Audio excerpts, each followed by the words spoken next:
ಏನು ಅವ್ರಿಗೇನು ದಾಖಲೆ ಪತ್ರ ಏನಿಲ್ಲ. ಸೇಲ್ ಅಗ್ರಿಮೆಂಟ್ ಅಂತ ಮಾಡಿಸ್ಕೊಂಡಿದ್ದಾನೆ. ಸೇಲ್ ಅಗ್ರಿಮೆಂಟ್ ಅಂತ ಮಾಡಿಸ್ಕೊಂಡು 35 ತಿಂಗಳು ಕರಾರು ಮಾಡ್ಕೊಂಡಿದ್ದಾನೆ. ಅದರೊಳಗೆ ದುಡ್ಡು ಕೊಡೋಕ್ಕೆ ಬಂದಾಗ ಆಗ ಉಲ್ಟಾ ಹೊಡೆದು ಇಲ್ಲ ನಮಗೆ ಜಮೀನು ಬೇಕು ಅನ್ನೋ ಲೆಕ್ಕದಲ್ಲಿ ಅವನು ಮಾತಾಡ್ತಾನೆ. ಒಂದು ಜಮೀನು ಅಂತ ಒಂದು ಕೋರ್ಟ್ಗೆ ಹಾಕೊಂಡಿದ್ದಾರೆ. ಇದು ತಪ್ಪಲ್ವಾ? ಯಾಕೆ ಅಂದರೆ ಮಾನವೀಯತೆಯಾಗಿ ಮನುಷ್ಯ ಬಾಳ್ಬೇಕೇ ಹೊರತು ಇವತ್ತು ಅನ್ಯಾಯ ಆಗಿದೆ. ಯಾರಿಗೆ? ಜಮೀನ್ದಾರನಿಗೆ ಅನ್ಯಾಯ ಆಗಿದೆ.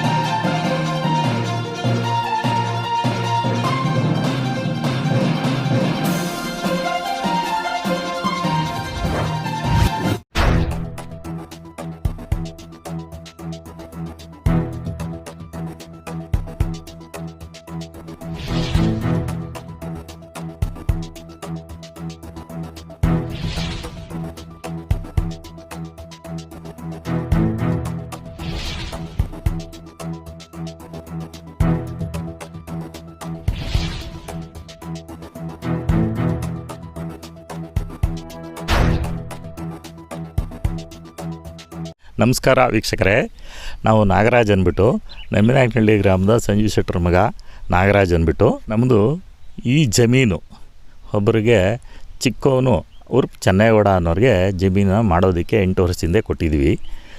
ಈಗ ಅವನು ಇದನ್ನು ನನಗೇ ಬೇಕು ಅಂತ ಕೋರ್ಟ್ಗೆ ಹೋಗಿ ದಾವ ಹಾಕ್ಕೊಂಡು ತೊಂದರೆ ಕೊಡ್ತಾ ಇದ್ದಾನೆ. ಅದರಿಂದ ಈ ಥರ ಸಮಾಜದಲ್ಲಿ ಸೊಸೈಟಿನಲ್ಲಿ ಮೋಸ ಬೇರೆಯವ್ರಿಗೆ ಆಗಬಾರ್ದು ಅನ್ನೋ ದೃಷ್ಟಿನಲ್ಲಿ ಈ ವಿಡಿಯೋನ ಮಾಡ್ತಾಯಿದ್ವಿ. ಅದರಿಂದ ಇಂಥವ್ರಿಗೆ ಸಮಾಜ ಏನು ಅಂತ ತಿಳ್ಕೋಬೇಕು, ಹೇಗೆ ಅಂತ ತಿಳ್ಕೋಬೇಕು, ಮೋಸ ಹೋಗಬಾರ್ದು ಬೇರೆಯವರು ಅನ್ನೋ ದೃಷ್ಟಿನಲ್ಲಿ ನಾನು ಈ ವಿಡಿಯೋನ ಮಾಡ್ತಾಯಿದ್ದೀನಿ. ನೋಡಿ ವೀಕ್ಷಕರೇ, ಇಲ್ಲಿಂದ ಹಿಡಿದು ಈ ಬೆಲ್ಟ್, ಈ ಜಮೀನು 14 ಕುಂಟೆ ಜಮೀನು ನಮ್ಮದು. ಈ ಜಮೀನನ್ನು ಅವನು ಪಕ್ಕದಲ್ಲಿ ಒಡ್ಕೊಳ್ಳೋದಕ್ಕೆ ಪ್ರಯತ್ನ ಪಡ್ತಾಯಿದ್ದಾನೆ. ಇದನ್ನು ನಾನು ದುಡ್ಡು ಕೊಟ್ಟು ಅವನು ಜಮೀನು ಮಾಡೋಕ್ಕೆ ಬಿಟ್ಟಿದ್ದೆ. ತಿರ್ಗಿ ದುಡ್ಡು ತೊಗೊಂಡು ಜಮೀನು ಬಿಡೋದಕ್ಕೆ ಕೋರ್ಟ್ಗೆ ಹೋಗಿದ್ದಾನೆ. ಲಾಯರ್ ಇಟ್ಕೊಂಡು ಇಲ್ಲ ನನಗೆ ಜಮೀನು ಬೇಕು ಅಂತ ಕೂತಿದ್ದಾನೆ. ಹೇಗೆ ಇದು ಅಂತ ಕೇಳಲಾಗಿ ನಮ್ಮ ಸ್ನೇಹಿತರಾದ ಸುವರ್ಣ ಕರ್ನಾಟಕ ಮಾನವ ಹಕ್ಕುಗಳ CM ಗಣೇಶ್ ಗೌಡ್ರ ಆದಂಥ ಅವ್ರನ್ನ ಸಂಪರ್ಕಿಸಿ ಅವರು 1-2-3 ಸಾರಿ ಬಂದು ಹೇಳಿ ಇಲ್ಲ ಇದನ್ನು ನಾವು ಮಾಡಿಸ್ತೀವಿ, ಹೋರಾಟ ಮಾಡ್ತೀವಿ, ನಾವು ಇದನ್ನು ಬಿಡಿಸ್ಕೊಡ್ತೀವಿ ಅನ್ನೋ ಇದರಲ್ಲಿ ಹೇಳಿದ್ದಾರೆ, ಭರವಸೆ ಕೊಟ್ಟಿದ್ದಾರೆ. ಅದೇ ರೀತಿ ಈಗ ಮುಂದುವರಿತಾ ಇದ್ದೀವಿ. ಹೌದು, ಏನು ಅವ್ರಿಗೇನು ದಾಖಲೆ ಪತ್ರ ಏನಿಲ್ಲ. ಸೇಲ್ ಅಗ್ರಿಮೆಂಟ್ ಅಂತ ಮಾಡಿಸ್ಕೊಂಡಿದ್ದಾನೆ. ಸೇಲ್ ಅಗ್ರಿಮೆಂಟ್ ಅಂತ ಮಾಡಿಸ್ಕೊಂಡು 35 ತಿಂಗಳು ಕರಾರು ಮಾಡ್ಕೊಂಡಿದ್ದಾನೆ. ಅದರೊಳಗೆ ದುಡ್ಡು ಕೊಡೋಕ್ಕೆ ಬಂದಾಗ ಆಗ ಉಲ್ಟಾ ಹೊಡೆದು ಇಲ್ಲ ನಮಗೆ ಜಮೀನು ಬೇಕು ಅನ್ನೋ ಲೆಕ್ಕದಲ್ಲಿ ಅವನು ಮಾತಾಡ್ತಾ ಇದ್ದಾನೆ. 1.5 ಲಕ್ಷ ಈಸ್ಕೊಂಡು ನಾನು ಸೇಲ್ ಅಗ್ರಿಮೆಂಟ್ ಮಾಡಿರೋದು.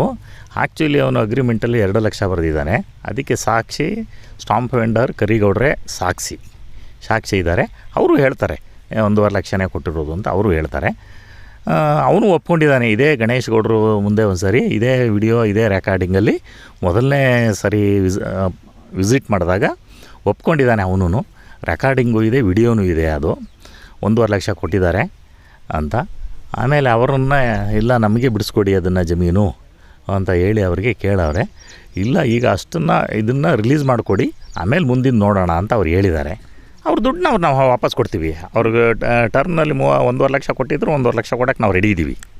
1.5 ಲಕ್ಷ ನಾವು ಕೊಡೋಕ್ಕೆ ರೆಡಿ ಇದ್ದೀವಿ. ಇವತ್ತಿಗೂ ರೆಡಿ ಇದ್ದೀವಿ, ಅವತ್ತಿಗೂ ರೆಡಿ ಇದ್ದೀವಿ. ಇಸ್ಕೊಂಡಿರೋದು ನಿಜ, ಕೊಡಬೇಕಾಗಿರೋದು ನಿಜ, ಕೊಡೋದು ನಿಜ. ಅದಕ್ಕೆ ಈಗ ಅವನು ತಕರಾರು ಮಾಡಿಕೊಂಡು ಕೋರ್ಟ್ಗೆ ಹೋಗಿದ್ದಾನೆ. ನಮಗೆ ಜಮೀನು ಬೇಕು ಅನ್ನೋ ಲೆಕ್ಕ. ಇದು ಯಾವ ನ್ಯಾಯ? ನಾವು ಸುಮಾರು ಈಗಾಗಲೇ 2.5 ವರ್ಷದಿಂದ ಪ್ರಯತ್ನ ಪಡ್ತಾಯಿದ್ದೀವಿ. ನಾವು ಏನು ಈ ಜಮೀನನ್ನು ದುಡ್ಡನ್ನು ತಗೋ ಜಮೀನನ್ನು ಬಿಡು ಅಂತ. ಆದ್ರೂ ಅವನು ನಮ್ಮ ಲಾಯರ್ ಕೇಳಬೇಕು, ನಮ್ಮ ಇದನ್ನು ಮಾಡಬೇಕು ಅಂದ್ಬಿಟ್ಟು ಅದು ಕೋರ್ಟ್ ಮುಖಾಂತರ ಹೋಗ್ತಾ ಇದ್ದಾನೆ. ಕೋರ್ಟಲ್ಲಿ ನಡೀತಾ ಇದೆ ಇದು ವ್ಯಾಜ್ಯ. ನಾವು ಇದಕ್ಕೆ ಮುಂಚೆ ಕೋರ್ಟು ಇರಲಿಲ್ಲ, ಏನೂ ಇರಲಿಲ್ಲ. ದುಡ್ಡು ಅವನು ಕೊಟ್ಟಿದ್ದು ನಿಜ, ನಾವು ಕೊಡಬೇಕಾಗಿರೋದು ನಿಜ. ಅವನು ದುಡ್ಡು ವಾಪಸ್ ತೊಗೊಳ್ಳಿ, ಜಮೀನು ಬಿಡಲಿ, ಇಷ್ಟೇ ನಮ್ಮದು. ನಮಸ್ತೆ ವೀಕ್ಷಕರೇ, ನಾನು CM ಗಣೇಶ್ ಗೌಡ್ರು ಅಂತ ಸುವರ್ಣ ಕರ್ನಾಟಕ ಮಾನವ ಹಕ್ಕುಗಳ ಸಂರಕ್ಷಣಾ ಸಂಸ್ಥೆ ಮತ್ತು ಡಾಕ್ಟರ್ ನಾಗಲಕ್ಷ್ಮಿ ಚೌಧರಿ ಜನಸೇವಾ ಸಂಸ್ಥೆಯ ಸಂಸ್ಥಾಪಕ ರಾಜ್ಯಾಧ್ಯಕ್ಷರು. ಏನು ಇವತ್ತೊಂದಿನ ಮಂಡ್ಯ ಜಿಲ್ಲೆ ಮದ್ದೂರು ತಾಲೂಕು ನೆಂಬಾಯಕನಹಳ್ಳಿ ಗ್ರಾಮಕ್ಕೆ ನಾನು ಭೇಟಿ ಕೊಟ್ಟಿದ್ದೇನೆ. ಯಾಕೆ ಅಂದರೆ ಇಲ್ಲಿ ಒಂದು 14 ಕುಂಟೆ ಜಮೀನಿದೆ. ಇದರ ಉದ್ದೇಶ ಏನಂತಂದರೆ, ಇವರು ಏನಾಗಿತ್ತು, ಒಂದು ನಾಗರಾಜನ್ ಎಂಬ ವ್ಯಕ್ತಿ ಕರಿಗೌಡರಿಗೆ ಅವರ ಸುಮಾರು ವರ್ಷಗಳ ಹಿಂದೆ 2 ಲಕ್ಷ ದುಡ್ಡನ್ನು ತೆಗೆದುಕೊಂಡಿದ್ದರು ಅವ್ರ ಕಷ್ಟದ ಕಾಲದಲ್ಲಿ. ಸುಮಾರು ಒಂದು 5 ವರ್ಷನೇ ಆಗಿರ್ಬೋದು. ಯಾಕೆ ಅಂದರೆ ಅವರು ನಾನು ದುಡ್ಡು ವಾಪಸ್ ಕೊಡೋವರೆಗೂ ಅದನ್ನು ನನಗೆ ಅವರು ಇದನ್ನು ಜಮೀನನ್ನ ಮಾಡ್ಕೊಳ್ಳಿ, ಜೊತೆಗೆ ನಾನು ಬಿಟ್ಟಂಥ ದುಡ್ಡು ಯಾವಾಗ ನಾನು ರಿಟರ್ನ್ ಕೊಡ್ತೀನಿ ಅದನ್ನು ನನಗೆ ಜಮೀನನ್ನ ಕೊಡಲಿ ಅಂತ ಪಾಪ ಇವರು ನಾಗರಾಜವರು ಅದನ್ನು ಹೇಳಿದಂಥ ಸಂದರ್ಭ ಅಲ್ಲಿ ಫುಲ್ಲು ಡಾಕ್ಯುಮೆಂಟ್ ಇದೆ. ನನ್ನ ಹತ್ರ ಇದು ಯಾಕಂದ್ರೆ 4-5 ವರ್ಷ ಆದರೂ ಕೂಡ ಇವರು ಯಾವುದೇ ಥರದ ಜವಾಬ್ದಾರಿಯುತವಾಗಿ ಆ ಜಮೀನ ಮಾಡ್ತಾ ಇರುವಂಥ ವ್ಯಕ್ತಿ ನಾಗರಾಜ್ ಅವ್ರಿಗೆ ಹಣ ಕೊಟ್ಟರೂ ಕೂಡ ರಿಟರ್ನ್ ಕೊಡ್ತಾ ಇಲ್ಲ. ಹಾಗಾಗಿ ನಮ್ಮ ಹತ್ರ ಬಂದರು, ನನ್ನ ಸಂಸ್ಥೆಗೆ ಬಂದು ನನಗೆ ಒಂದು ಕಂಪ್ಲೇಂಟ್ ಕೊಟ್ಟರು. ಸರ್, ದಯಮಾಡಿ ನನಗೆ ಸಹಕಾರವನ್ನು ತಾವು ನೀಡಬೇಕು ಅಂತ ನನಗೆ 6 ತಿಂಗಳ ಹಿಂದೆ ಕೊಟ್ಟರು. ನಾನು ಆಲ್ರೆಡಿ ಅವರ ಲಾಯರು ಯಾರಿದ್ದಾರೆ, ಅವ್ರ ಕರಿಗೌಡರ ಲಾಯರು, ಅವರ ಮುಖಾಂತರ ಮಾತಾಡಿ, ಸರ್ ಇದೆಲ್ಲ ವಿಶ್ವಾಸದಿಂದ ನಡ್ಕೊಂಡು ಹೋಗಬೇಕು, ಪ್ರೀತಿ ವಿಶ್ವಾಸದಿಂದ ಇದನ್ನೆಲ್ಲ ಕ್ಲಿಯರ್ ಮಾಡ್ಕೊಳ್ಳೋಣ, ಇದೆಲ್ಲ ಬೇರೆ ರೀತಿಲಿ ಹೋಗಬಾರ್ದು. ಅವ್ರೇನು ಮಾಡಿದ್ದಾರೆ, ನಂದು ಜಮೀನು ಅಂತ ಒಂದು ಕೋರ್ಟ್ಗೆ ಹಾಕ್ಕೊಂಡಿದ್ದಾರೆ. ಇದು ತಪ್ಪಲ್ವಾ? ಯಾಕೆ ಅಂದರೆ ಮಾನವೀಯತೆಯಾಗಿ ಮನುಷ್ಯ ಬಾಳಬೇಕೇ ಹೊರತು ಇವತ್ತು ಅನ್ಯಾಯ ಆಗಿದೆ. ಯಾರಿಗೆ? ಜಮೀನ್ದಾರನಿಗೆ ಅನ್ಯಾಯ ಆಗಿದೆ, ನಾಗರಾಜ್ ಅವ್ರಿಗೆ ಅನ್ಯಾಯ ಆಗ್ತಾ ಇದೆ. ನಾವು ಒಂದು ಮಾನವೀಯತೆಯಾಗಿ ಒಬ್ಬ ಹ್ಯೂಮನ್ ರೈಟ್ಸನ್ನಾಗಿ ಇಂಥ ವಿಷಯಗಳಿಗೆ ಕಡಿವಾಣ ಹಾಕಬೇಕು.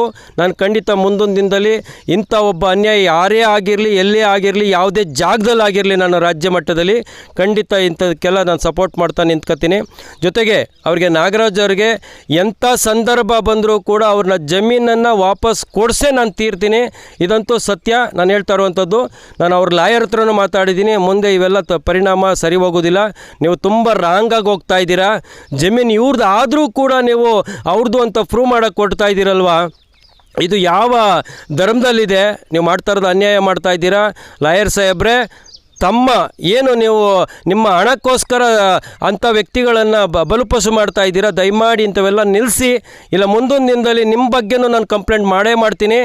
ಎಚ್ಚರಿಕೆ ಇರಲಿ ತಮಗೆ. ಯಾಕೆ ಅಂದರೆ ಮೊದಲು ಅವ್ರು ಹಣ ಕೊಡ್ತಾರೆ, 2 ಲಕ್ಷ ಕೊಡಬೇಕಾ, 2.5 ಲಕ್ಷ ಕೊಡಬೇಕಾ, ನಾಗರಾಜರು ನಿಮಗೆ ರಿಟರ್ನ್ ಕೊಡ್ತಾರೆ. ಅದನ್ನು ಬಿಟ್ಟು ನೀವು ಈ ರೀತಿ ಎಲ್ಲ ಮಾಡ್ತಾ ಇರೋದು ಇದು ದೌರ್ಜನ್ಯ ಅಂತ ಹೇಳ್ತಾ ಇದ್ದೇನೆ. ಮುಂದಿನ ದಿನದಲ್ಲಿ ಇದೇ ರೀತಿ ಇದನ್ನು ಅರ್ಥ ಮಾಡ್ಕೊಂಡು ಅವ್ರ ಜಮೀನು ಅವ್ರು ವಾಪಸ್ ಕೊಡಲಿಲ್ಲ ಅಂದರೆ ಇಡೀ ನಮ್ಮ ಸಂಸ್ಥೆಯ ಎಲ್ಲ ಪದಾಧಿಕಾರಿಗಳು ಬಂದು ಇಲ್ಲಿ ಒಂದು ಧರಣಿ ಮಾಡಬೇಕಾಗ್ತದೆ. ನ್ಯಾಯವನ್ನು ನಾನು ಖಂಡಿತ ಇವ್ರಿಗೆ ನಾಗರಾಜ್ ಅವ್ರಿಗೆ ಇದನ್ನು ಒದಗಿಸ್ಕೊಡ್ತೀನಿ ಅಂತ ನಿಮ್ಮ ಮುಖಾಂತರ ನಾನು ಖಂಡಿತ ಹೇಳ್ತಾ ಇದ್ದೇನೆ. ಮುಂದಿನ ದಿನದಲ್ಲಿ ಒಳ್ಳೆಯದಾಗಬೇಕು. ನಾಗರಾಜ್ ಯಾರಿಗೂ ಕೂಡ ಕೆಟ್ಟದಾಗಬಾರ್ದು. ಅವ್ರಿಗೂ ಯಾರು ಜಮೀನು ಮಾಡ್ತಾ ಅವ್ರಿಗೂ ಕೆಟ್ಟದಾಗಬಾರ್ದು, ಇವ್ರಿಗೂ ಕೆಟ್ಟದಾಗಬಾರ್ದು. ಅವ್ರ ಹಣ ಏನಿದೆ, ಹಣ ಏನು ಕೊಟ್ಟಿದ್ದಾರೆ ಅದನ್ನು ತೊಗೋಬೇಕು, ಅವ್ರಿಗೆ ಆಸ್ತಿಯನ್ನು ಬಿಡಬೇಕು ಅನ್ನೋದೇ ನನ್ನ ಉದ್ದೇಶ. ಇದನ್ನು ಮಾಡಲಿಲ್ಲ ಅಂದರೆ ಮುಂದಿನ ದಿನದಲ್ಲಿ ಎಚ್ಚರಿಕೆಯನ್ನು ಕೊಡ್ತಾ ಇದ್ದೀನಿ. ಇಂಥ ಅನ್ಯಾಯವನ್ನು ತಾವುಗಳು ಮಾಡ್ತಾ ಇದ್ದೀರಾ. ಜೊತೆಗೆ ನೀವು ಏನು ಒಬ್ಬರು ಲಾಯರ್ ಆಗಿ ಇಂಥ ವಿಷಯಕ್ಕೆ ನೀವು ಕುಮ್ಮಕ್ಕೆ ಕೊಡ್ತಾ ಇದ್ದೀರಾ. ನಿಮ್ಮ ಮೇಲೂ ಕೂಡ ನಾನು ಕಂಪ್ಲೇಂಟನ್ನು ಲಾಂಚ್ ಮಾಡೇ ಮಾಡ್ತೀನಿ ನನ್ನ ಸಂಸ್ಥೆ ಕಡೆಯಿಂದ ಹೇಳ್ತಾ ಎಚ್ಚರಿಕೆಯನ್ನು ಕೊಡ್ತಾ ಇದ್ದೇನೆ.